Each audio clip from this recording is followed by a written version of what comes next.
Probably on a Pine Valley capture. Probably. When you were the division. Yeah. Did you do like when we caught mountain goats on the beaver? Oh yeah, do you remember that? We did that too. Yeah, I was at that to one. move them over to the Lasals. Yep. And I remember bringing my kid, and I remember you being at that one. But we have guests today. We're good. We're live. That was a good. I'm glad we caught all that beginning stuff. That was fun. Yeah. But Brock McMillan. Yeah. I was telling these guys, you don't have a sister named Tara McMillan, do you? McMillan? I do not. Oh darn. Yeah, I was in love with this girl in college. As a freshman, her last name was McMillan. I was hoping maybe it was your sister. I have a sister, but she's older than me, so she probably wouldn't be in your age range. Yeah, gotcha. So you guys go back then? You're talking? Yeah, I don't know, 13 years maybe? Yeah, really? At least. Yeah. So I started in the division probably maybe 06, I want to say. And you've been, how long? I've been at BYU since 2008. 2008. Yeah. Before that is at Minnesota. Oh, what part of Minnesota? I was born there. Mankato. Okay, I was born in Buffalo. Oh yeah. So I was at MSU Mankato for 9 years. Oh yeah, I had a lot of friends that went there. Yeah. Small world. You also went to Kansas, right? I did graduate work in Kansas, so I lived there 9 years. Yep. Gotcha. Rock Chalk Jayhawks? No, I'm a Wildcat all the way. Oh, you are? Don't swear at me with that Jayhawk name. Kansas State. Kansas State. Gotcha. Yep. Yeah, that's fun, no? Because you got BYU in the same conference now. Conference. So all my buddies were going to go to the games together, whether they're there or they're here. That's pretty cool. We're going to meet and go to the games. So you did your doctorate there? I did my doctorate at Kansas State. And what's it in exactly? Mammalian ecology. So just ecology of mammals. Gotcha. How many years did that take? How many years does it take to get a doctorate? It took forever. Did it? So I hunted a lot, like maybe you guys do. Yeah, so that's why I was a fifth year senior. An extra year or two. Yep, I did. If you ask my wife, but it took me 8 years. 3 years for a master, and then another 4.5 for my PhD. That's pretty good. Do you ever regret not getting your master's stroke? Because I was about ready to. I was kind of starting to work on my master's project, and then GOHUNT happened, and I. Yeah, I do. I wished I would have. And I guess there's always a chance, maybe, huh? Yeah. I don't know if they'd let me back in anymore. We have plenty of data. Do you? Yeah. You got stuff we could work on? Absolutely. Yeah, I would actually genuinely be interested. Oh yeah. Maybe I love data. Maybe when my kids are so young right now, it feels like all I do is just be a school bus and take care of kids. It'd be hard, but it'd be fun. Data and research papers. Brady and I both have backgrounds. So I have a degree from Utah State in biology, wildlife science, and Brady's is in fisheries. Yeah, fisheries biology. I always wanted to do the fisheries side because I wanted to be able to hunt more still. And fisheries was a great thing where I didn't really have to do it during the hunting season as much. And like big game was always so competitive. I agree. It was way easier to do fishery stuff. So I was actually in the biology department at USU. Okay. So I got my bachelor's there. Go Aggies. So we're all Aggies. Last night when we got here, we watched the Aggies play. Huh. They were playing Wyoming. But so you've been at BYU for so long? 16 years now. 16 years. Yep.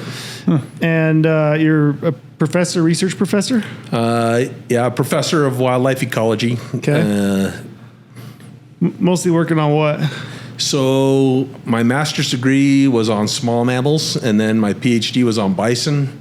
And then for the first several years of my career, I worked on small mammals up to otters, river otters, some gray wolf stuff in northern Minnesota. Mm-hmm. Then when I came to Utah, I worked on otters again, but the last 13 years has been deer and elk. Love that. Yeah. Which one's your favorite, deer or elk? Deer. I'm a deer guy. So yes, you being my favorite person ever. I love elk, but mule deer just because I can't get a big one. That's why. No, I was looking at pictures of you today. You've killed some big ones. You have some big deer. I've never killed a big deer. I mean, I've killed 8 or 10 mature deer. Yeah, but never like that you would call a big deer. Because I can't pass a 165. That's it. Nor should you, I think. Yeah. Right. So if it's mature, I think they're all 10s. I don't really look at the score. So if it's made it to 5.5 or 6.5 years old, to me it's a 10. Absolutely. I wanted to talk about that too because did you work on a project on aging mule deer? We did on the hoof. Yep. What? So we actually age mule deer by the teeth wear. Yeah. Yep. So in the past, everybody said you can't do it effectively by the teeth. You can get yearling, you can get 2-year-old, you can get 3 to 8 or something, and you can get old. And when you run population models, that's generally not good enough to know if it's 2 or 10. Yeah. And so we've done it now with thousands of deer, trying to age based on tooth wear, and turns out we're pretty good. So we do have bias, but we know what the bias is. So 1, 2, 3, we're on the money. 4, we start drifting off a little bit. We underage them. And then by the time they're 11, we're saying they're 9 or 10. We're like a whole year and a half off. But it's really consistent. So we consistently underage them? So if the animal's 11, yeah, we usually classify it as 9 or 10. We don't classify it as 11. Interesting. So I'm not good at this by any means, but when I worked at the division, Jason Nichols, which you know well, he would kind of give me a tutorial on how to age deer based on tooth wear, right? And I've picked up jawbones, and I've showed these guys kind of where I'm talking. But can you give listeners just kind of an idea on what you're looking at when you age deer by teeth? So and where? By teeth, we typically look at the molars more than the incisors. But the reason is a deer in southern Utah has poorer quality food than deer in northern Utah, and so their incisors wear quicker relative to their molars than a deer, say, in the cache. Is that because the component of like the sand, the grit in the diet? And I think it's even the silica in the stems of the plants. Gotcha. That's wearing them faster. Wow. So all the deer, say, in the Pine Valley, their incisors look older for the same age deer than a deer off the cache. And so we use both, but we generally just use molars. So a 3-year-old deer, the teeth are all still sharp. 2-year-old's easy because the premolars haven't completely replaced. So when they completely replace, then it's easy to tell 2 to 3. 3, they're all still really sharp. They look like they're all brand new. By the time they're 4, they're starting to wear a little bit. And they wear, the way that Jason explained this, what's the ridge called between, I'm trying to remember, the ridge that runs between the middle of the molar. Oh, you should have. I knew you were going to ask me that. No, I had no idea. Yeah, no, that's okay. I don't know. So I look at them, and there's a dentin line in there. So if you look at the teeth, there's a stained line in the teeth. And a 3-year-old deer, that stained line is just like a pencil line. It's really thin. By the time they're 4, that line is getting to be, I don't know, a little, maybe 3/32 wide. And the teeth aren't sharp. So if you run your finger on them, you can still feel, but they're not feeling like they're going to cut your finger. And by the time they're 5 and 6, they start getting real wear. By the time they're 8, the first molar is cupped out. So that ridge has completely disappeared. Not only is it gone, but the molar's worn way down almost to the gum, the first molar, by the time they're 8 years old. And so you can look in there and it'll be cupped way out. That's an 8-year-old deer classic. And the back teeth might still be almost sharp at an 8-year-old deer. But then 9, those back teeth start wearing down, and by the time they're 10 or 11, they're worn flat all the way back. What's the oldest deer you've seen? So we're always hesitant to age over about 12 or 13, but we've aged them in the tooth lab at 16.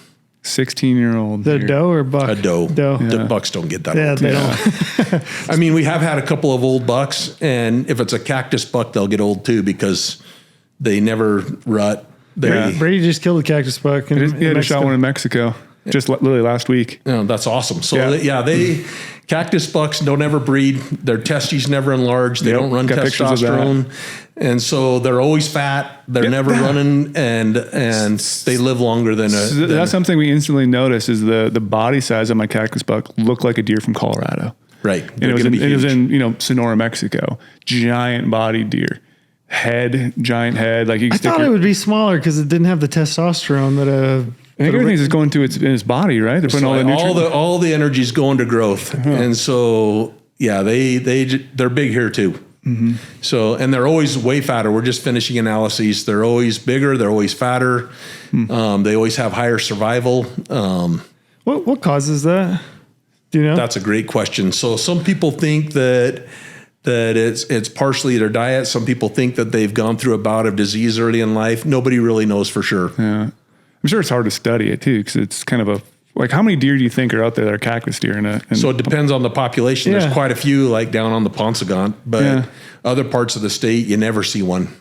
And we were kind of talking too, like, do you actually ever see it in elk as often, or like a white-tailed deer? Like, Yeah, I can't remember ever seeing an elk in full velvet. I've never seen an elk and I've never seen a whitetail either. yeah, it's like, why is it just in mule deer?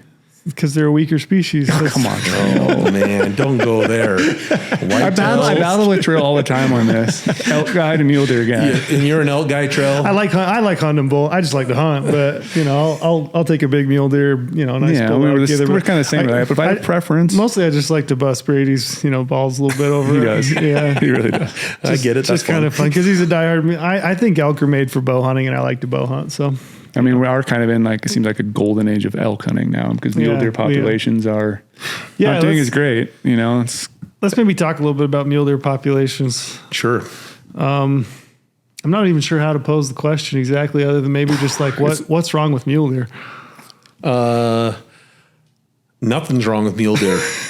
I mean, there does seem to be fewer mule deer on the landscape now than there was 30 years ago, but we have a lot more mule deer on the landscape now than there was 100 years ago. Yeah. Is it like human expansion, predators, all that mix? I think it's death by 1,000 cuts, Brady. I think it's roadkill. They get hung up in fences. There's more predators on the landscape now that predicides have been banned. There's more elk on the landscape competing with them. Yeah. There's more cattle on the landscape competing with them. Maybe not than there was in the 80s, but than there was historically. And I don't think it's any one of those. There's a lot of factors. I think it's a whole bunch of factors. Compounding. Yeah. You said something interesting I wanted to ask you. So you said we have more mule deer than we had 100 years ago. So the peak of mule deer, you're talking the 50s, 60s? 50s, 60s, and then another time in like the 80s. 80s. Yeah. Okay. So we had super large populations of mule deer in the 50s, 60s, and maybe the late 80s. Do you think that those populations were essentially overpopulated, if you will? Were those generated from pristine conditions that were set up to produce mule deer, and they probably shouldn't have existed in that number anyway? Personally, I think yes. I mean, if you look at the history of Utah, there were not very many mule deer. When the settlers first came, it was notable. They'd write in their journal, they went logging today up Cottonwood Canyon. I saw 2 deer. Right. It was notable in their journals. Mm-hmm. So I don't think there were very many. And if you look at all, say the petroglyphs, bighorn sheep are the most common. And we're pretty confident they were really common on the landscape, and mule deer were way less abundant. Can you talk a little about like what were the conditions, what led up to like those giant populations in the 50s and 60s? That's a great question. Do you know? So do we know? I don't think anybody knows. You can make a guess. Yeah. And so the guess is that they were being held at low populations somehow. Probably, I used to never say this, but now I think predators had a big role in it. And so they were held at low population size with a really complex predator-prey ecosystem. And then starting in the 20s and 30s, we had widespread use of predicides, strychnine. Mm-hmm. And I think predator populations, they didn't go to zero, but they went way down. And they were held down all the way till 1973 when those predicides were banned. Predators were released, and then it took years for them to really come up. And so even in the early 80s, I remember, I'll age myself, I graduated high school in 1983. And that year in my environmental science class, we had a DNR person come in and they said, we think there are 300 to 500 bears in the state of Utah. And now it's probably an order of magnitude, at least more than that. We're in the 5,000 range. And I think it was the same for lions. Mm-hmm. It wasn't necessarily the same for coyotes, but I think for coyotes too, but coyotes are pretty compensatory. They can grow, so there were always coyotes. But bears and lions, I think, were really depressed. It releases deer, and they grew really fast. So when conditions were right, they would grow. That's interesting because I think, me coming through, Utah State and then working as a habitat biologist, kind of I guess what we were always taught was like we had these ideal habitat conditions. We put a lot of emphasis on talking about habitat where you had grazing, sheep, cattle on the landscape in a much higher number. And they essentially allowed the establishment of browse species to establish because we knocked down the grasses. So we had that establishment. And, mule deer being mostly browsers kind of blew up and flourished from that. But I don't ever remember, like predators being talked about as like, I knew that like we used, strychnine, we used poisons, we poisoned a lot of predators, but I don't know that was ever like a major, talking point for me it was mostly habitat conditions. Me too. And so, and I would have never said predators before 10 years ago, but now we've been studying it. Yeah. To me, there are clear cases where we can say there is top-down regulation in this population. So the South Manti, not right now, but 5 years ago, deer were all fat, low survival. We go in, we monitor what the survival is and what the cause-specific mortality. 19% of the population is being killed every year by lions. 19%. There's just no way that deer population can grow when you're losing 19% a year to lions. And that's just the predator aspect, not including anything else. Right. Like, but then you go next door, you go to the Boulder and they have low survival, but it's all about habitat. They're all skinny. They have low overwinter survival. And so units that are pretty close can be regulated by very different things. Wow. That's interesting. So you need to burn the Boulder. If you want to hunt, I've always deer and said elk that. on the Boulder, you need to burn it. Yeah, I've often, in fact, every year when I worked for the division, I always looked at the Boulder and thinking it's just a matter of time, right? And same with the Penguich Lake. I was like, it's just a matter of time. And then the Penguich Lake finally did catch. Yeah, look at what it does now. And we burned 80,000 acres and, look at it, it's doing, much better. I mean, it's probably arguably one of the best elk units, I would say, in the state. And from what I've heard, you maybe know, I think mule deer are doing pretty well on the Penguich. Mule deer we just trapped elk there. Yeah. They're all fat. Fat and happy. Every one of them. Like 13 to 19 millimeters of rump fat, some of the fattest elk in the state. Yeah. And primarily due to that burn, right? You got to think. Yeah. You look at the Monroe, we trapped them. The Monroe are pretty skinny. So Monroe's this premier unit, and for whatever reason, the elk are not doing nearly as well as on the Penguich. Kind of touched on predators. I wanted to talk a little bit about, you did this study on the Monroe. Can you kind of outline it? And you split the unit in half, right? You essentially had a north end and a south end, and you did different actions based on the unit. And I would be interested in knowing what you learned. And some of it was predator based, right? So it was all predator based. All so predator we based. split the mountain into three regions, the north, the south, and then a middle buffer that we didn't do anything. And so for the first 2 years of the study, Wildlife Services removed coyotes from the north end of the mountain. Is that aerial gunning? Aerial gunning. Gotcha. I know it's not popular. I've never done it. You never got to do it? But the question was, does predator management influence productivity of this herd? Mm-hmm. And so we experimentally manipulated the abundance of coyotes on the north end of the mountain. We did that for 2 years, and then we switched. And we controlled predators on the south and released the north end from that. It's a Baki design. That means before after control. Mm-hmm. And then each year we captured at least 40 neonates on both ends of the mountain, and we looked at survival of neonates, so newborns. So we'd catch them when they were 1 to 2 days old and monitor them through their life. And it turns out that on that system, coyote control was able to increase survival of neonates from about 45% to 80%. Oh my gosh. Like doubled. Almost doubled. With 2 consecutive years of control. So what type of control are we talking about? How many So we'd remove about 70 coyotes a year. Oh. So and I would assume it was targeted, right? Like targeted time frame, targeted elevation. So right. So that's the other thing that we found, that removing valley coyotes did nothing. You had to be removing the coyotes from the birthing zone. So that 7,500 to 9,500 foot elevation. And if you did that, you could have a real effect if you did it 2 consecutive years in a row. So there's a caveat there, and that is if you do this at a different unit, like on the Book Cliffs, it wouldn't do anything because coyotes aren't a primary predator of neonates on the Book Cliffs. Is it black bears? So Lions? black bears and lions, and actually lions on the Monroe too. Yeah.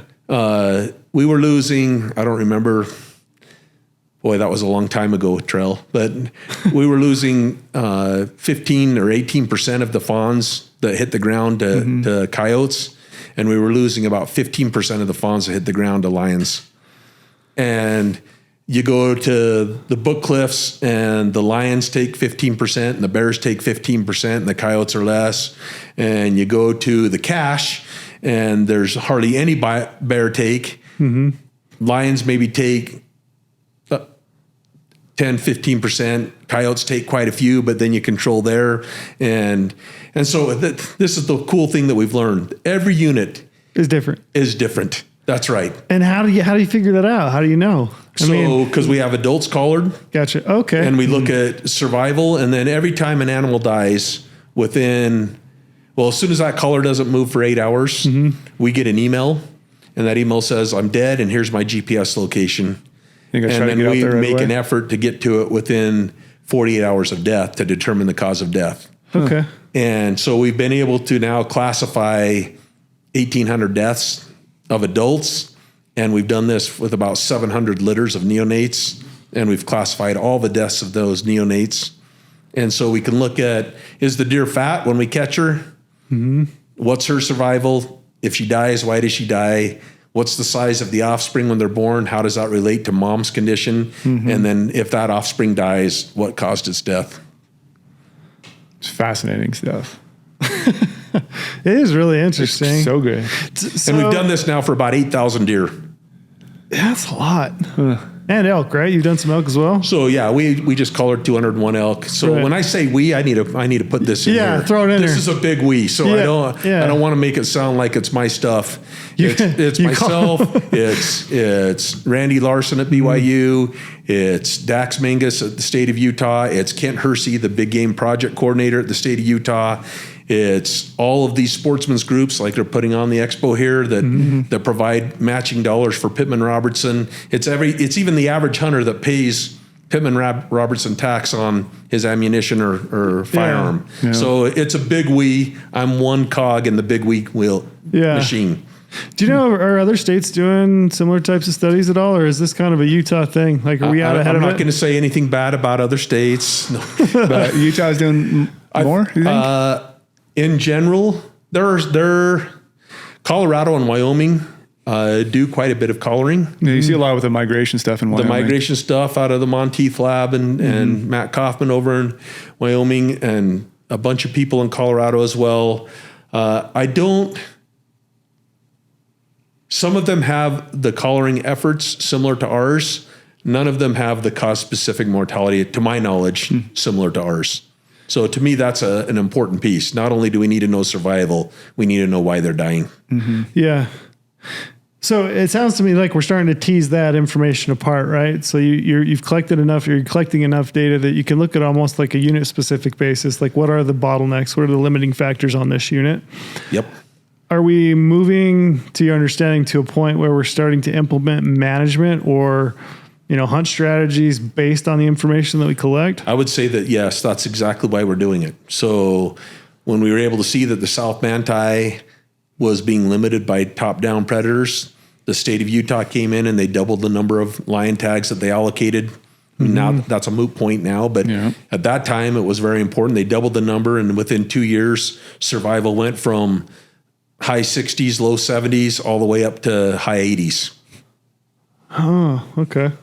And then I would assume habitat as well, right? So if you're finding, what are you finding as far as fat? Like, what's a fat doe? Like, I've heard that fat does make fat bucks, big bucks. So that's true. So we've done that study too. Fat does make big bucks.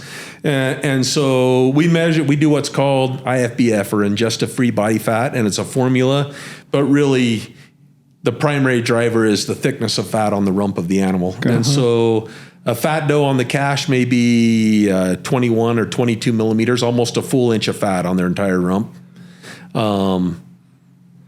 And we've been able to show that if a doe on the cache on an average winter doesn't have 9 millimeters, she probably isn't going to make it through the winter. 9 millimeters. Yeah. So as those deer come in, you capture them, you can probably tell if like she's got a death sentence essentially. That's correct. Ugh. Same thing with fawns. We catch fawns, and if a fawn isn't 65 pounds in December, that's like the mean that you have to be to have a 50% chance of making it through an average winter. Yeah. And so if we pick up a 51-pound fawn, it's just walking dead. It's not going to make it. That's crazy that you got that much data that you can just know that. Yeah. That's cool. I'm curious. I want to go back. Don't let me forget. I want to talk about the antler. The antler. The antler study. Kind of like average score per age. But I was curious. I've talked to a lot of people. Basically, what I'm going to do is I'm going to pass on questions that people ask me. Okay. So last year we had a pretty rough winter, right? Especially through northern Utah, southwest Wyoming, Idaho, southeast Idaho. I've been hearing reports as like as many as 90% of some of the, fawn crop, and then a lot of your adult does as well. How long does a population like that would it take to rebound? People have asked me like, if I plan to hunt Region G in Wyoming, how long should I wait? So the deer are fat this year. Okay. They're going to be throwing big fawns, and that's what we found. So if the deer made it through. Right now, their fawns are pretty big, but especially with how mild this winter's been, they're going to throw big fawns this spring. So they're going to be big bucks in 4 to 5 years. 4 to 5 years. So that's a good one. So from right now, 4 or 5 years from now, 28. Point Creek. Yeah. 4 or 5 years. Well, and it's way more complex than that. Yeah. So, maternal condition accounts for only about 5% of antler growth in deer. It counts for about 10% in elk. Do you know what the difference? Why that is? So I think that deer are shorter lived, and the maternal effect is not as important as like current conditions or conditions during the growth of that animal. Elk, they're equally important. So, say the average bull, we've looked at about 5,000 elk. The average bull. And this is probably high because these have all come off, say, CWMUs, so they have limited harvest. But on all of those bulls we've looked at, the average score is 321 inches, regardless of age. Once they get to 7, they peak at 7, and they never get any bigger. Now, and I know several listeners are going to say immediately, I've seen a bull blow up. Well, of course that happens. I was just going to say it. Same thing with deer. You're going to have an animal blow up. But on average, they peak at 7 years and they don't get bigger on average. So for every deer that jumps from 160 to 190, there's another 4 deer that are the same age that went from 160 to 155. Yeah, and the likelihood is that buck that is 160 that goes to 190 is probably a 4-year-old deer that goes to 5 versus a 7-year-old deer that's 160. So I don't know what drives that blow up, because the data suggests that both elk and deer max out at 5 years, elk max out at 6 years, and they're both about 94 or 95% of that at 1 year earlier. So a deer is 95% at 4, and an elk is 95% at 6. Wow. And so if you have an elk that has the potential of being like a 380 bull, it's going to already be a 365 at 6 years old, and somebody's going to kill it. Yeah. Gotcha. Yeah, that bull I killed in the Manti is 354. He's got a busted fifth, but if he didn't have that busted fifth, he'd be at 354, and he was aged at 7. And I remember thinking, and I've looked at your data, and I remember thinking, this guy kind of bucked the trends. He's a little bit bigger than what he ought to be probably for the average, right? Right. So what that says, I think it says, we're probably squandering a lot of bulls. Yeah. Because a lot of bulls are only going to get to 310 or 320, and those are the ones that may not be getting killed on a premium unit. They live out and they die of old age because nobody's going to shoot that 310 or 320. Yeah, we might be high grading them, right? Essentially. Right. And actually you saw that on the beaver when they increased the number of tags on the beaver. the average score went down and the average age of harvest went up because people were less selective. They started shooting those 315, 320s that were 8, 9, 10 years old on the landscape. Right. Man, that's a tough dynamic of managing social expectations and what people desire for a tag and a hunt versus kind of the biology and what, conditions will give you on the ground. Right. So, I mean, I hear individuals say all the time, I put in for 25 years. I'm not going to shoot anything less than 360. I go, well, yeah, you might be going home tag soup because there aren't very many of those out there, depending on the unit you're on. Yeah. What do you think maybe you don't know, and if you don't, you can just say I don't know. But what do you think the percentage is of like a buck or bull that bucks the trend? Like, is that 10% of the? Well, I think less than that. Less. Yeah. So I think you can get. I don't know the exact number. You can get the occasional 190 and depending on the habitat, maybe a 200-inch buck. I mean, they get shot every year. Mm-hmm. But it's way less than 10%. It's like I killed a 200-inch buck. It's like finding a diamond in the rough. Brady. It really is. It really is. So they're out there. And so the more bucks you leave on the landscape, the more likely there's going to be one to get there unless they start getting density limited. But if you have say a buck that has a potential to be 200 inches, it's 190 inches when it's 4, and it's like 165, 170 inches when it's 3, and so the likelihood of it making to 5 even. Yeah, it's pretty difficult. Yeah, people are just going to pretty tough harvest it before it gets there. Can you go back and talk about? I was curious as to what. This is just my own personal interest, but like, what makes a big buck? What has to be genetics? How much? I don't think genetics has very much to do with it. Yeah. Oh, I love this discussion already. It's gonna be great. I mean, I don't know that that's for sure, but I think there's enough mixing of genetics between populations that there's not a huge genetic difference between populations.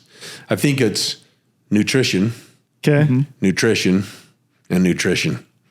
And age. For sure age.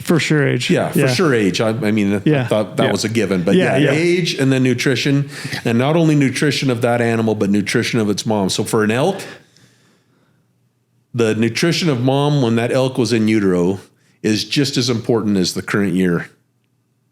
Oh, right. So how healthy mom was 8 years ago is just as important as how mild this winter is and how good this next spring, summer is going to be for growing antlers. They both account for about 10%. They account for about 30 inches. And so if you were born to a mom in good shape and you have great conditions to grow this year, you can be like somewhere between 40 and 60 inches bigger than if you were born to a mom that was in poor shape and you're in a poor year. That's really interesting, isn't it? So you're basically, if you're applying, Brady, what you want to do is look for a year where you have fat does. They're going to have big fawns, and then you want to wait 4 to 5 years. Yep.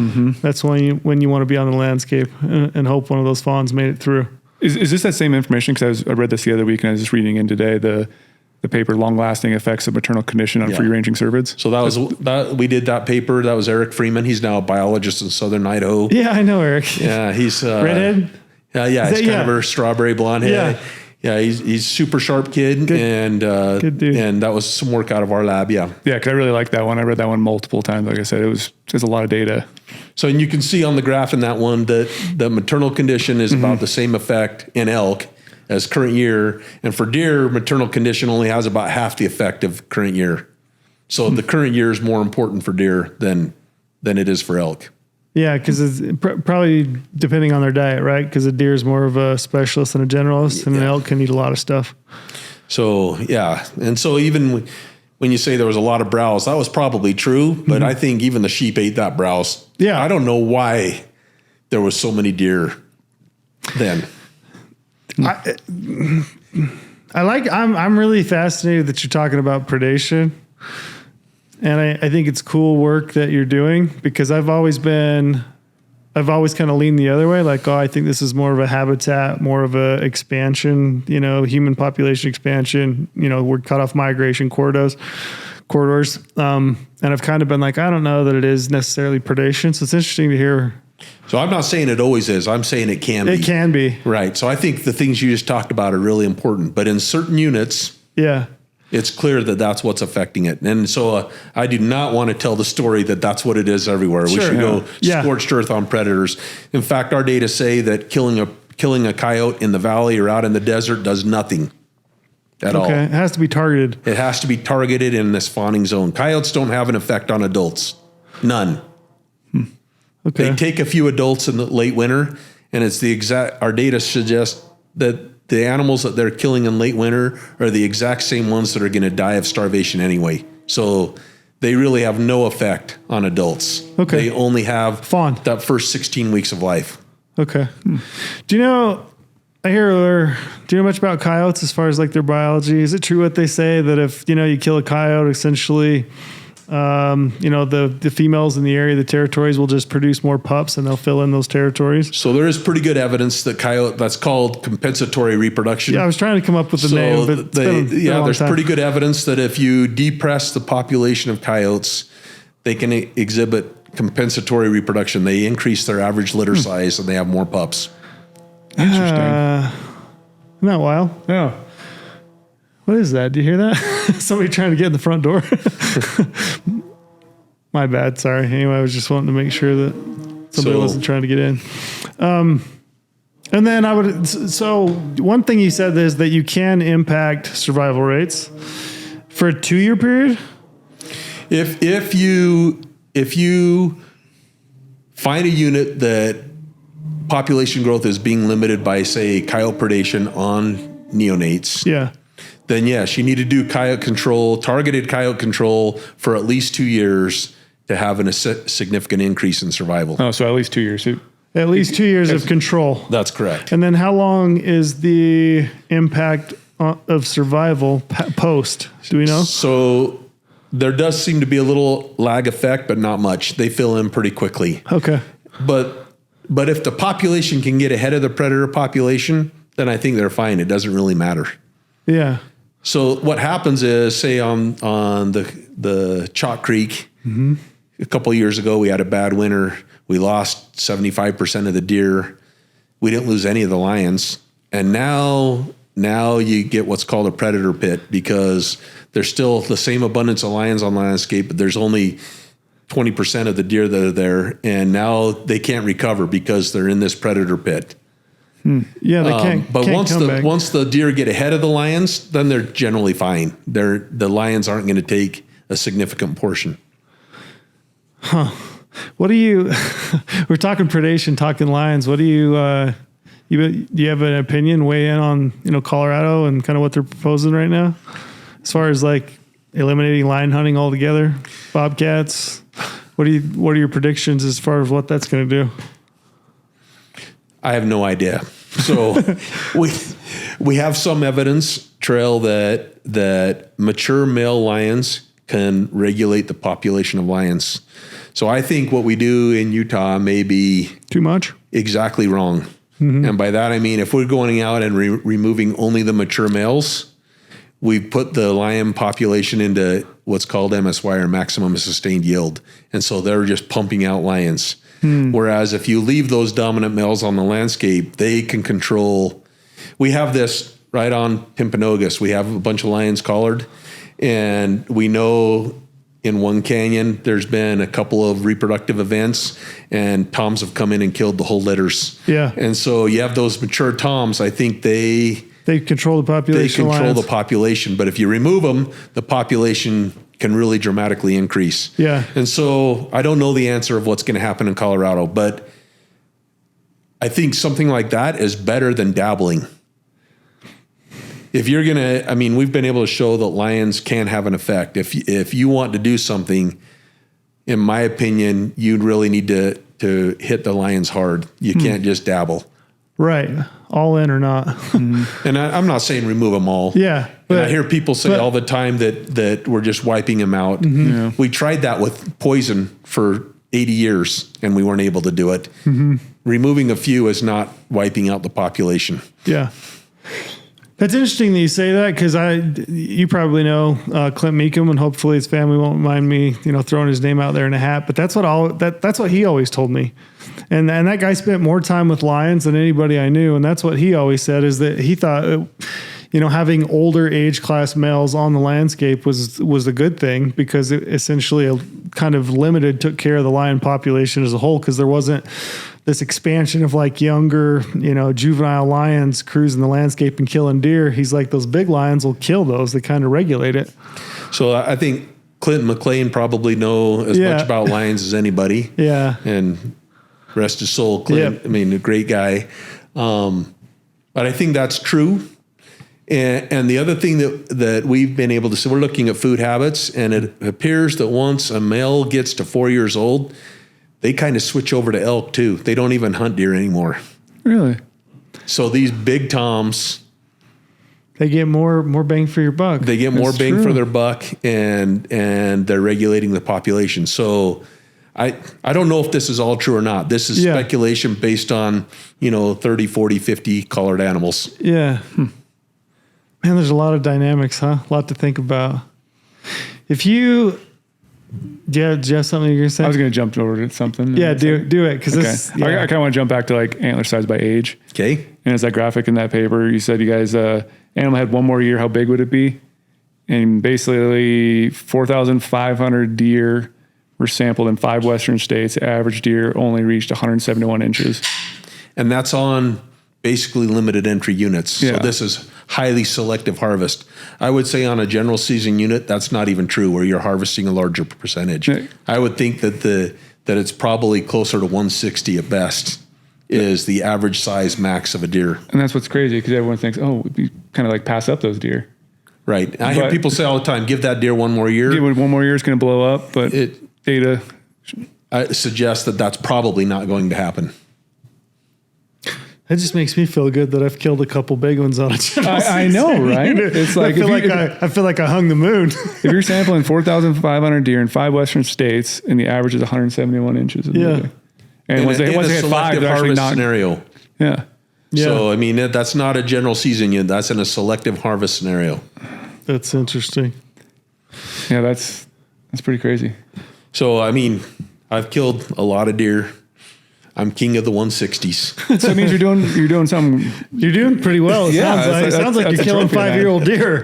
Everyone talks about 200-inch deer, 109-inch deer, bigger than 200-inch deer, but it's like data shows a 171-inch deer potentially could be the average for across these. Yeah, I think that's bigger than the average. I really do. Really? I mean, though that's like off of Deseret and Ensign ranches and Ted Turner ranches, and that's where all those animals came from. They're highly selective. Yeah. They're all guided hunts.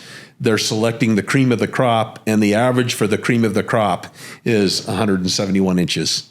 Do you remember what time frame that study was from that did that? It was over about 10-year period. 10-year period? So, yeah, it would have been 2002 or something to 2012, something like that. And the same thing goes for elk. It was 322 inches. You mentioned that earlier. Right. So, and that's the cream of the crop on the elk too. So that's, I just think the expectation of 180 is not a realistic expectation unless it's one of like you guys that spend your whole life on the mountain glassing. Time and effort. Right. I mean, they're there. Mm-hmm. I see them every year. Even I hunt the manti. I'll tell you, I hunt the manti, the most heavily hunted unit in the state. And I see a 190 every year. Yeah. Mm-hmm. Seeing one and harvesting one are two completely different stories. Yeah, that's big country, man. The manti is some big. I had an elk tag there, and man, that is some big country. And it's steep. Oh man, it's got some gnarly stuff in it. I wanted to ask, did you follow along with the proposals that the state put together this year in Utah, and kind of that whole process, and essentially antler point restrictions? And I did. I assume. Do you have an opinion that you? How do you feel about it? What do you think? We're trying. I don't want to upset anybody on that. No, and I should preface this by saying, like, I've had long discussions. We did a podcast with Dax is a good friend of mine. Okay. In fact, I've been asked to join this mule deer community. I heard you were. That's great. Oh, you did? Yeah. Oh, rumors spread already. Rumors spread. Jeez. Yeah. So I'm going to join in on that, and hopefully that'll be a fun process to kind of work through and see. But I was just curious, like, what are your thoughts on antler point restrictions? What do you get from it? How does it work? Does it work? I'll preface this. I'm a biologist, but I'm also an opportunity guy. Sure. Mm-hmm. So personally, I'd rather have the opportunity to be out than I agree all the time, because every year there's some good ones out there. Mm-hmm. Yep. And so I'd rather be out there and have a chance at one of the good ones than not be out there. Mm-hmm. Even if there's fewer good ones on the landscape. The data that's out there suggests point restrictions are not really effective. Nobody's ever done 4-point or better. People have done 3-point or better. Mm-hmm. I think it could have an opposite effect. There are a bunch of 2-year-old bucks out there that are 4 points, and they're the ones that are going to get whacked. Are going to be the ones that are going to get big. Mm-hmm. And I think those are going to be selectively removed because they're going to be vulnerable. Mm-hmm. Yeah, because they're younger, they're dumber, and we're going to be removing the wrong animals at the wrong age class from the population. Mm-hmm. Second thing is, we're just finishing a large scale 6,000 deer integrated population model on what factors are driving population dynamics. And of course, weather is the number one thing. So winter, summer drought. You can say that again. Just reiterate it. Weather, right? Weather is the number one factor. Then that's nothing. We can't control that. Mm-hmm. After you take out winter and drought, it was shown in Colorado, and it was a small sample size. The third thing that comes out in our big population model of 6,000 animals is buck-to-doe ratio. The higher the buck-to-doe ratio, the lower the productivity. Per female, not of the herd. You'd expect if you put more males, there's going to be fewer females. Sure. But per female, the lower the productivity. So for every buck you add to the landscape, you lose 2 fawns from the next year's crop per 100 females. So if you increase a population, say from a 15 bucks per 100 does to 25, mm-hmm. the data suggests that you'll change your fawn to doe ratio in December from like 80 to 50. Gosh. It makes no sense. I love this because this is what I've said, but what I've been saying has just been anecdotal. It just made sense to me that if you have a buck on the landscape, that buck is occupying space. Right. He's consuming feed that could be consumed by a doe that's going to have a fawn. Right. That's going to increase the herd. So this is what it's suggesting. And okay, so we have data that so we have data. So you're on the Mule committee. I'm going to tell you right now, if you're going to implement a study to look at point restrictions mm-hmm. or shortened season dates or primitive weapons, mm-hmm. Fine. Let's try whatever. I'm fine with figuring out what's really works. I think we should also implement a lower buck-to-doe ratio. Let's take the manti and double the number of tags. And I know a lot of people are going to be yelling at me right now. Sure. Because don't do that to my unit. It's my unit too. But the data suggests that we could increase productivity by a huge amount. And when you go back to the 80s, mm-hmm. on a lot of our populations, post-hunt, there were 9 bucks per 100 does. Mm-hmm. And yet that's the glory days when there were 9 bucks per 100 does. What is there a number that you have to have X amount of bucks per 100 does to ensure that population is productive? There is, but it's small. Like 5? So I think nobody knows for sure that I know of, but the number that's thrown out is 8 or 9 bucks per 100 does. We compared populations that were 14 bucks per 100 does to populations that were 25 bucks per 100 does mm-hmm. with this idea of how does buck-to-doe ratio influence productivity. And in both situations, 96% pregnancy. There was no second rut. There was no second birthing season. It was all punctuated on one. Mm-hmm. So down to 12, we know has no effect. And the literature says that number is probably 8 or 9. Hmm. Yeah, this is a This is interesting. I'm trying to process as you're talking.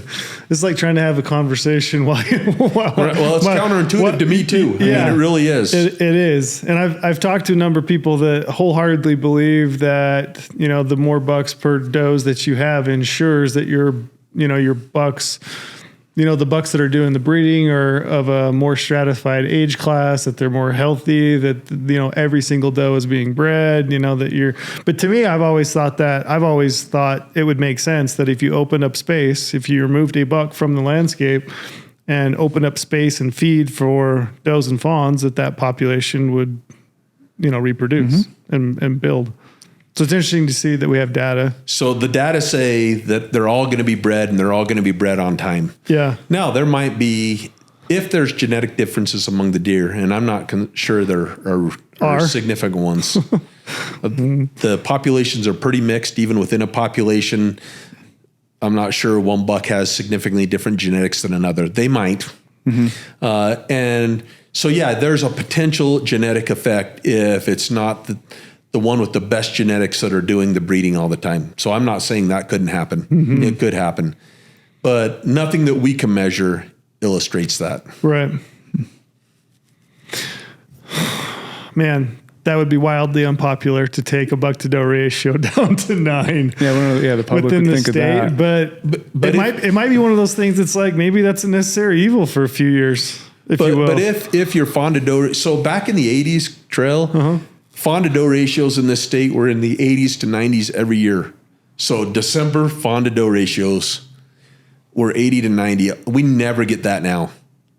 They're always in like the 60s, low 70s, 50s.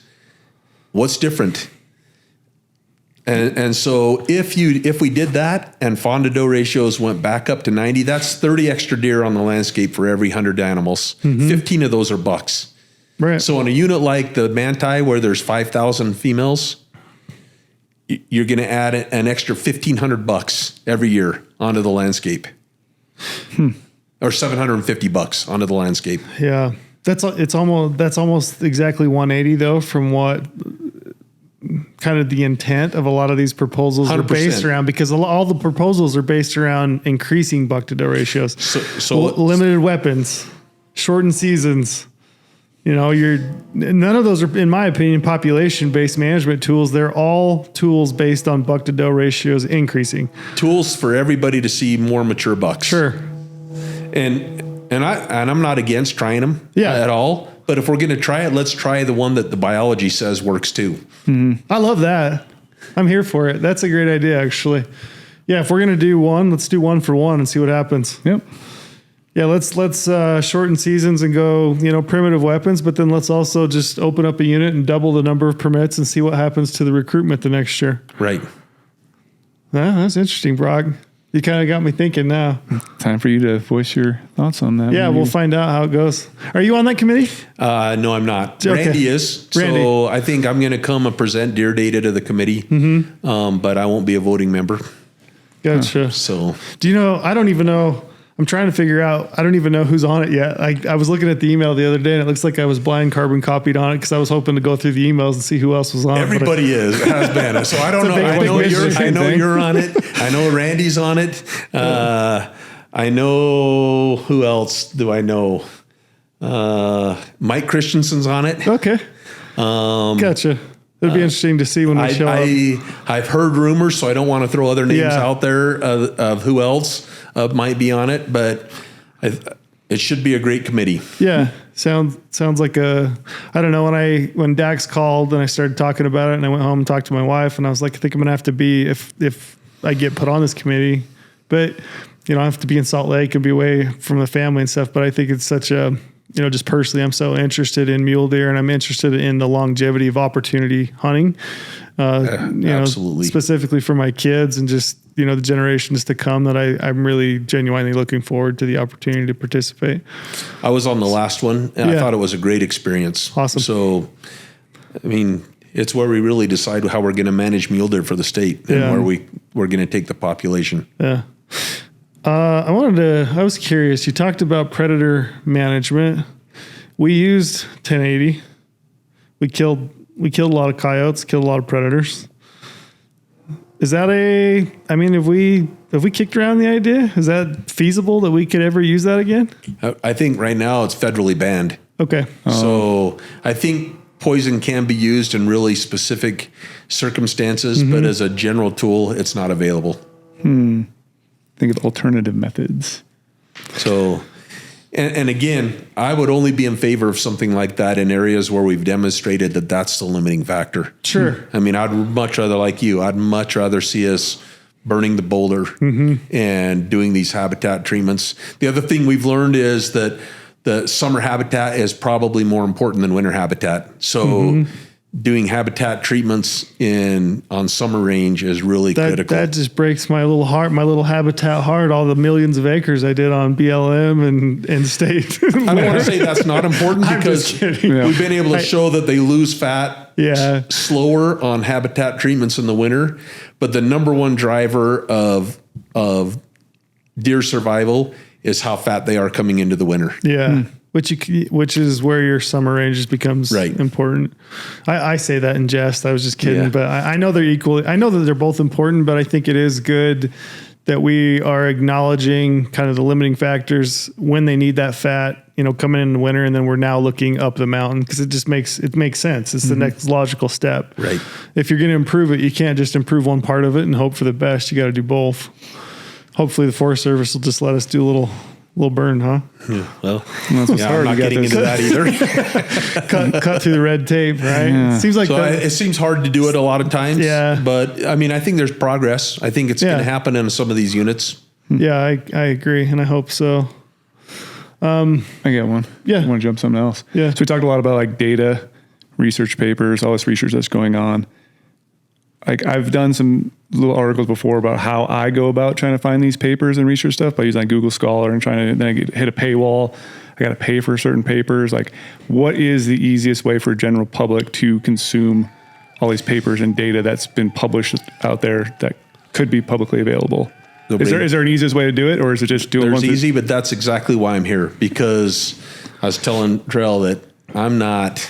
I said, I Brock, don't like this kind of thing. I don't like sitting and talking where everybody's going to hear, and I know I'm going to make a mistake in what I say, and I'm going to be driving home, and the wildlife chief from Utah is going to call me and say, "Dude, what'd you say this for?" But I've decided that this is where we can reach people that don't do what you're trying to do, and that's go to the literature and read the literature. Yeah. But there are easy ways. Because it's hard to find it. Like I found it's kind of difficult. It is, but you can go. Say you could just log on to BYU's library website and go to their database search. Go to the BYU library. There's an icon right on the front that says databases. Click on the databases. Pull up Web of Science. Type in a keyword, and all the papers on that keyword will come up. I'd be download, print. Right, and just so there are ways to get it. But I think of sitting in this situation, we've published now dozens and dozens of papers on mule deer and elk, and we're talking about the data that we've found and the results that we've. Yeah, we're getting a clean summary version of it, which is nice, because a lot of times you read it and they're in depth. So I think this stuff is super important. I think just swapping ideas, kicking around, we've talked predator management, we've talked antler, we've talked all kinds of things, habitat. I think all this kind of stuff is just it's so interesting. And I think more people, if we can put it out to more people to just cause them to like think, I wonder, right. Like I'd never thought about the idea that you just mentioned of maybe bringing that buck-to-doe ratio down. Mm-hmm. That's got my wheels turning. I sat right here with you and just learned something, So I think that's awesome. And that's what I'm hoping. I'm hoping that people are thinking and saying, "Oh, if we're going to try this, why not try it for a couple of years? Yeah. If it doesn't work, great. Yeah. We learned it didn't work. But if it works, I mean, this state." We cut tags, we cut tags, we cut tags. I think cutting tags decreases productivity. Cut tags more, decrease productivity more. Cut tags more, decrease productivity. It's a never ending. Let's try increasing tags and seeing if these bucks on the landscape are competing with our productivity and see. I mean, if you could put 750 more yearlings on the landscape and give every kid that wants a tag And they go in and harvest. Everybody doesn't have to kill a 160 buck. I didn't kill one till I was a little older, you know. And I can remember still the excitement when I was a kid. You couldn't hunt big game till you're 16 in this state. Yep. And my first year, I killed a 2-point. I can still remember how excited I was harvesting that yearling buck. Yeah.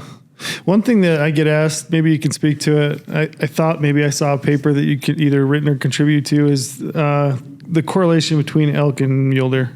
Is there one? Is there evidence to suggest that elk? Because to me, I mean, if you look at it, I talked to my dad. My dad moved to Utah. He hunted mule deer. There were mule deer. And then, there were a few elk here and there, and he would go out and hunt elk. And then over time, you see this like correlation, elk going way up, mule deer kind of coming down. And I think the natural reaction is to say this is causative, right? And, cause and effect. Is there any evidence to suggest it? Nobody knows. Okay. So there have been studies. There was a study done at Starkey Research Station in Oregon that showed that elk were able to physically displace mule deer. There's a study out of Wyoming that shows there's very little diet overlap. We did a study out on the Book Cliffs that showed that deer that gave birth closer to elk habitat had better survival than deer that gave birth further away from elk habitat. I think that the results are completely mixed. The only way to really know is to go in and manipulate the elk population size like we kind of did with predators, just test it and out. see if you can affect a change on the deer population. It makes sense. A lot of people believe it is. I mean, but there's nothing out there conclusive saying that it's happening. And you say deer have come down. Well, we're down to like 300,000 deer in Utah. Yeah. Elk have gone up. We're up to like 80,000 elk. Yep. There's still 3-4 deer for every elk on the landscape. Yep. Even though you may see more elk, they're way more visible. But It's just charismatic megafauna. charismatic megafauna. Giant school buses walking around. I call them the maggots of the mountain, buddy. That's what he calls them. Yeah, they're noisy frat boys. They're out there bugling all the time, scaring up. I'm trying to enjoy my mountain. Don't get me wrong. I love archery hunting for elk. But the one thing we've learned about elk is the only thing that kills them is lead or an arrow. That's it. They don't die. They're hardy. Kind of true. They are hardy. It really is. And even that sometimes doesn't do it. That's yeah. right. And so, I mean, elk have about 95% annual survival. 94 to 95% if you take hunting harvest out. What? Really? What's the survival of a calf elk? Is it about the same? Is it that high? No, 90? it's way less than that. Okay. So we haven't done as many. We've probably only done, 150 calves now, but it's more like 60% survival from a calf to a yearling. And then even a yearling is lower than an adult. So a yearling may only have like 80% survival, 82% survival to get to an adult. But once they're 2 years old, 95%, 94%. Once they make that 2-year mark, they're golden. They live forever. They live forever. They do. I mean, we've caught them on the Book Cliffs that are mid-20s. I mean, they're just mid-20s. Imagine that. There was one that they collared with an original Tolonix collar in Montana that was harvested 2 years ago, and they went back and it was 31 years ago that it was collared. And so I think that's extreme. They don't, but I think they can regularly live into their 20s. Yeah. Man, that is nuts. Even this year, we caught gummers. I mean, they have no teeth left. They're just, I don't even know how they're eating. They're just still doing it. Gums. How much time do you get in the field? Not near as much as I want, but probably more than I should. Yeah, that's good. So, well said. During December, we capture a lot of deer. So we usually start the Monday after November. The Monday after Thanksgiving. And this year in the month of December, we caught about 800 deer and 200 bighorn sheep. And then in this past month in January, we caught 201 elk. And there are 4 of us in the state that use the ultrasound to measure body condition. And we usually have 2 crews going, so 2 of the 4 of us have to be out every day. So half of those days. So maybe between And we'll start catching again later this month for deer, and we'll catch another few hundred. So I'm probably in the field doing deer and elk 40 to 50 days a year. Yeah. That's remarkable. It's pretty cool. Yeah, it's awesome. Yeah. Yeah. The thing I remember is working those stations is I assume you were doing an ultrasound, right? So you'd be pulling hair, plucking hair, and then just running the ultrasound and kicking out data and information. They gave me some just numbskull job of like giving an injection of some sort. Like, I don't know what they give them, but maybe an antibiotic or something. I don't know what. So we don't give them, we give them a Banamine, which is like Motrin. It's just like a painkiller. Yeah. And we also give them vitamin E, which it helps them process the lactic acid. So if they've got lactic acid buildup from the chase, it helps them get rid of it faster. Yeah. I've never been on one. We're going to one next week in Nevada, sheep capture. We ought to get you up to one of these guys. I really want to do a Mule really one fun. badly. I'd love to. So we'll be starting, I think, the 26th of this month, and we'll have about 2 full weeks. This is for the neonate. We'll be checking for pregnancy. If they're pregnant, we'll be inserting transmitters into their vaginas, and those transmitters get expelled when they give birth. Really? And we get an email that says, I gave birth at this GPS location right here. Never would have thought how that worked. And, Did you know that? No. and I so knew that. we go in the next day and we try to catch the neonates. That's how we catch neonates. Huh. That's absolutely mind-blowing. Yeah, they did. They put a... Why did I not know this? I don't know. I knew it, but it's just because I've probably talked to guys like him back in the day. So we've done this to about 700 litters now. Yeah. Huh. And you guys will start doing that, catching them to then put the implant in, right? That's correct. So I think we start the 26th of this month, and we'll go through about the 10th or 12th of March. When do mule deer give birth? Well, it depends on where you're at. Okay. But I would say on average for the state of Utah, it's somewhere around the 13th or 14th of June.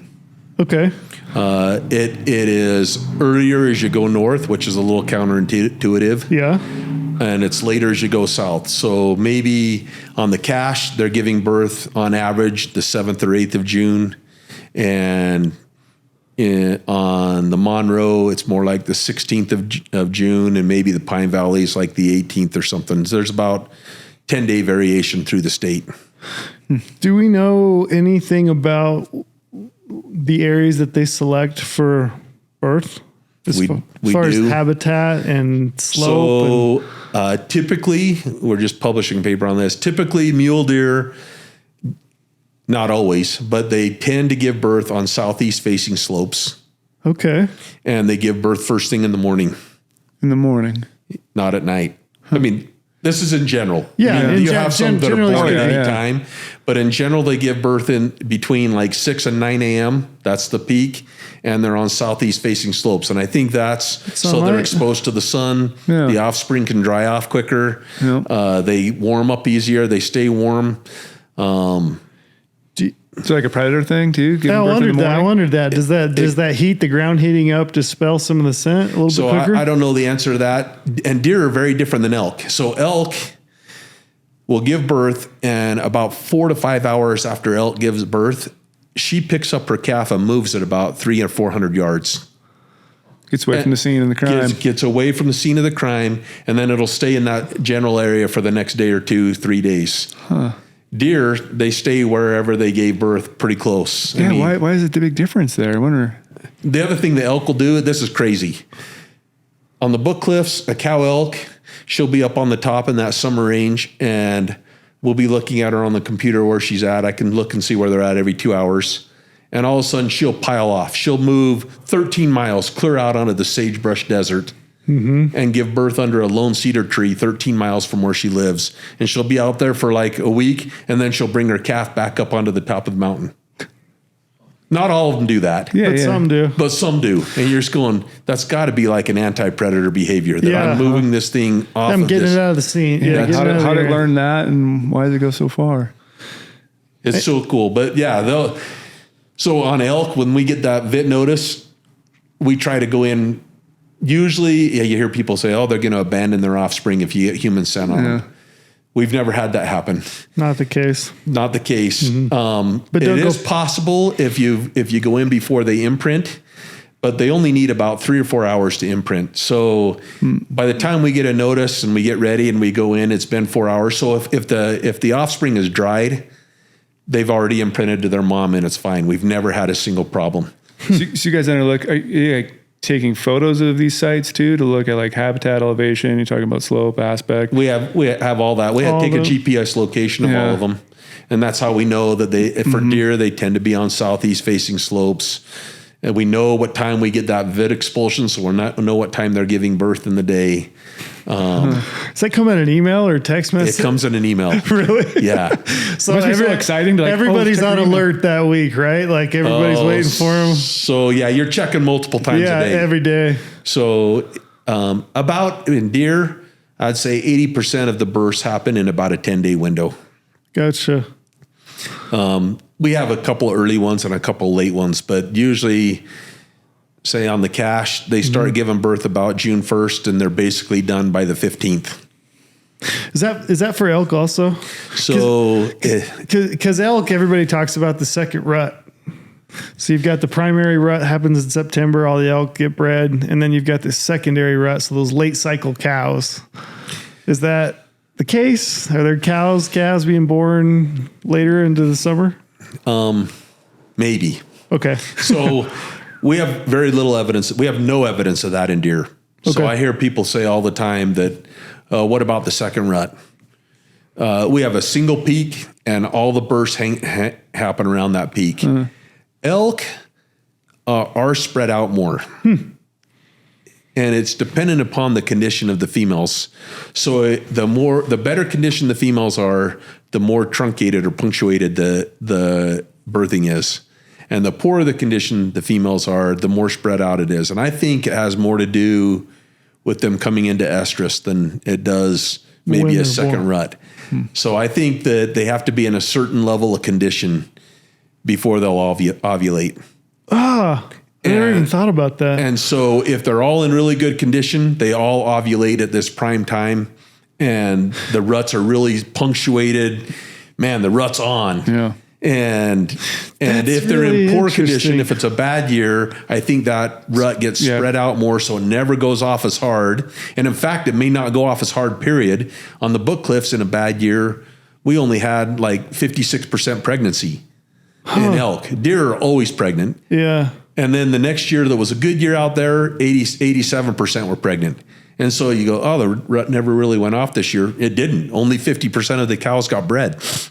That's so wild because you think about, now my mind is spinning, I'm thinking about years where or you talk to people or I've hunted and I've thought, man, that rut just felt so late that year, or it didn't feel like it was a good rut at all. Right. I never equated it back to the possibility that the cow's body condition was not they weren't in good condition. They weren't coming into estrus, right? Like in a timely manner. Right. So we know some don't. Some don't. A lot of what I'm telling you about here is speculation, but we know that some don't get pregnant, and when they're in poor condition, a lot more don't get pregnant. Yeah. And I'm assuming that's because they never came into estrus. It would be really interesting to go back and look at droughty years and compare that to what people thought the rut was like. Wait, you're from southern Utah, isn't that drouthy? Drouthy, yeah. It's like what everyone's been talking about. No cricks. Since I went down to Sonora this year, I've been really paying attention to every single outfit, every single person talking about the rut down there, and everyone's like, it's almost non-existent. Like they're not seeing it all. And it was like the worst drought they've ever had in 50 years. Like they're not seeing bucks rutting, not seeing, doing anything, coos and mule deer. Yeah. So it could be one of those things where they said body condition, does just didn't come into estrus. So we have very little evidence that happens in deer, but the only time we do. So we've done 27 units in Utah for the last 13 years. Not every unit every year, but basically down on the San Juan. I don't remember, a few years ago it was extreme drought 2 years in a row, and the second year of that extreme drought, only, I don't remember the exact number, but only like 87% of the does were pregnant. And so there was a potential effect of multiple drought years in a row on pregnant. But every other unit, 94 to 97% every year, regardless. So you're saying it happens more in elk than it does in deer? So in elk, it seems like they have a different strategy. I think deer make the choice whether to reproduce after birth. Because they're a fair species.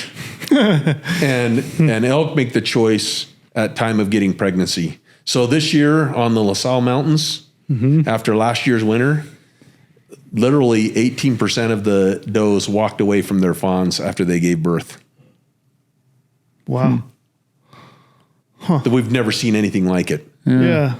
And I think they made it through winter as just fumes. And when it came time to nurse, they said, I just don't have it. Either I nurse and die, or I choose to live for another year. 18% of them walked away. Nature is metal. Yeah. Wow. Man, this has been fascinating. You've got my wheels really turning today, so I appreciate you coming. No, I love it. Yeah. Anything else that you're working on right now that you wanted to talk about, you wanted to plug, or? Oh, geez.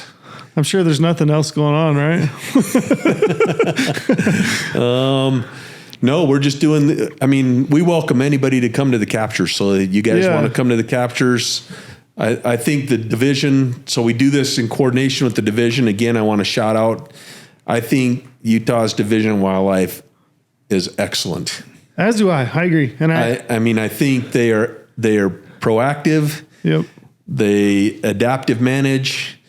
And they really care about deer and elk. I hear people badmouth them all the time, and I just think it's wrong. I think they are trying their hardest. Yeah. They have the better data than any other state, in my opinion. They're doing more to try to understand it and to try to help our wildlife. Mm-hmm. And so I think they welcome the public. If you want to go, I'd just call the regional office and say, when are you guys catching? And they will say, come out and see what we're doing. Yeah, I'd love to just be there and help and see it all happen. We should go do it, Brady. Yeah. You get to handle some muleys. Mm-hmm. So we'll give them back. Since you never kill any in the fall, right? Yeah, exactly. Just kidding. Well, anybody can kill an elk if you go after deer. Yeah, I know. I killed a big bull this year. It's the easiest thing ever. Touche, Brock. Yeah.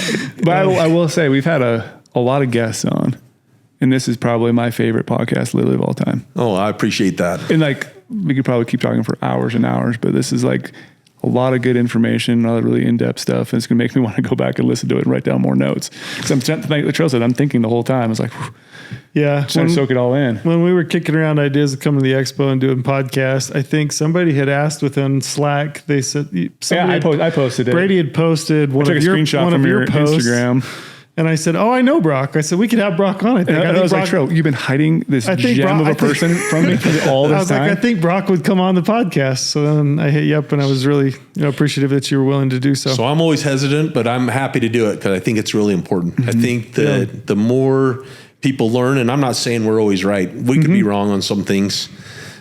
Hopefully I didn't say things definitive, this is it. But based on the data, I tried to tell you guys what we think's going on. Mm-hmm. And I'd love to come back anytime and talk about other things. Yeah. I was going to close out. I told you I had one more. Okay. If you had the ability and you could just, you could produce mule deer, we're talking like from this point forward. And again, we've already prefaced it and said that every unit's different. It's got its own kind of things on, but what kind of conditions would produce mule deer? Would put those back into a growing, healthy population? So I think we've seen this. We see it on the Pingwich fire. Okay. We see it on the Sealy fire. Mm-hmm. We see it on the Nebo fire. We see it on the North Manti fire. I just think that first 10 years after fire. First 10 years. First 10 to 12 years after. We saw it on the Henry Mountains. Yeah, boy, did we. And I just think that first, even up to maybe 14 or 15 years after fire is phenomenal. And then we start getting that late cereal stage and it's not nearly as good. So fire. In my opinion, fire at high elevation. I love that. It's a great answer. You nailed that. You passed. Oh, geez. That's the first time I've ever got to grade a professor. You did instead of them grading me. Oh, I get graded every semester, buddy. Any others for you? No, I'm just mind blown that we got to sit down and do this. I feel pretty special that we got to dive into all this cool appreciate information taking the time. You bet. Take up some of your time, which I thank you for coming by and doing it. No, I needed a reason to come up here, so. Yeah. All right. Well, thank you. Thank you.